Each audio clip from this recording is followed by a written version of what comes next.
వెనకటికి ఒక నక్క ఉండేనట, ముసలి నక్క. ఇక ముక్కుకుంటా మూలుక్కుంటా అటు ఇటు తిరుగుతుండట. యాడేమన్నా తిండి దొరుకుతుందా, యాడేమన్నా కొద్దిగా పిక్క తిందామా అని చెప్పి అక్కడిక్కడ ఇక్కడక్కడ చక్కర్లు కొట్టుకుంటూ తిరుగుతుండేనట. అయితే ఒక రోజు ఏమైంది, ఆ నక్క అటు మా సిరిసిల్ల పొంటికెళ్ళి నడుచుకుంటూ పోతుందట.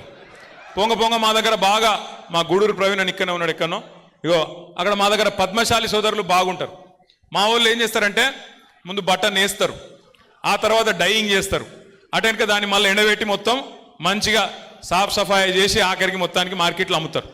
అయితే ఒక దగ్గర మొత్తం డైయింగ్ చేసేటప్పుడు ఒక పెద్ద బాండీలా నీలం రంగు పోసిపెట్టిరట. ఆయన నక్క పోకుండా జారెన్లా పడ్డది. పడి లేచి చూసుకునే వరకు మొత్తం నీలం రంగు అంటింది. ఆడికెళ్ళి ఉరికింది, అట్లా జంగల్ పంట పోయింది. పోయే వరకు జంగల్లో ఉన్న మిగతా జంతువులన్నీ పరిశాన్ అయినాయట.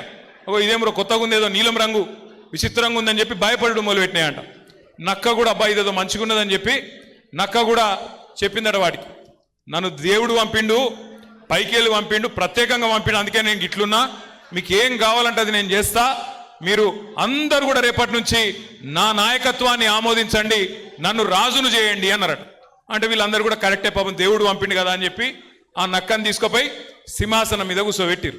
ఇక నక్క సంవత్సరం అయిపోయింది, 15 నెలలు అయిపోయింది, రోజు మొరుగుడు మొరుగుడు ఒర్రుడు ఒర్రుడు రోజు ఒకటే.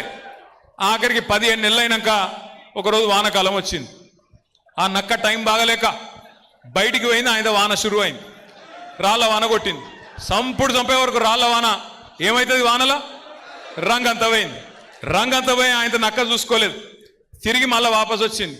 అందరు చూసిర్రు, రంగు పోయింది, నక్క నిజ రూపం బయటపడ్డది. ఇక తర్వాత ఏమవుతుంది, ఈపు చింతపండు అయింది. తర్వాత ఉరికిచ్చి ఉరికిచ్చి ఉరికిచ్చి ఉరికిచ్చి ఊరవతలికి చంపాను. నేను ఎవరి గురించి చెప్తున్నా ఏమన్నా అర్థమైందా? నేను ఒక్కల గురించి చెప్పలే, ఇద్దరు గురించి చెప్పిన. కాంగ్రెస్ బీజేపీ రెండు దొందే. వీళ్ళేదో మంచోళ్ళు, వాళ్ళేదో లంగలు కాదు, ఇద్దరు లంగలే. మోడీ గారు ఏం చెప్పిన 2014లో, भाइयों बहनों आप सभी लोग मित्रों आप सभी लोग मुझे वोट दो, मैं जन धन खाता खुलवाऊंगा, आप सबको 15 लाख धन डाल दूंगा. पढ़े 15 लाख 15 लाख పడలే కానీ మనకం ఎందుకో కానీ మీరు బీజేపీకి ఓట్లు అయితే బాగానే గుద్దుతురు. కరీంనగర్లో 15 లాఖ లేదు, 15 రూపాయలు కూడా లేదు, వచ్చింది లేదు, చేసింది లేదు. సంవత్సరానికి 2 కోట్ల ఉద్యోగాలు ఇస్తా అన్నాడు. మరి 11 సంవత్సరాలలో 22 కోట్ల ఉద్యోగాలు ఇవ్వాలి. వచ్చినాయా ఉద్యోగాలు?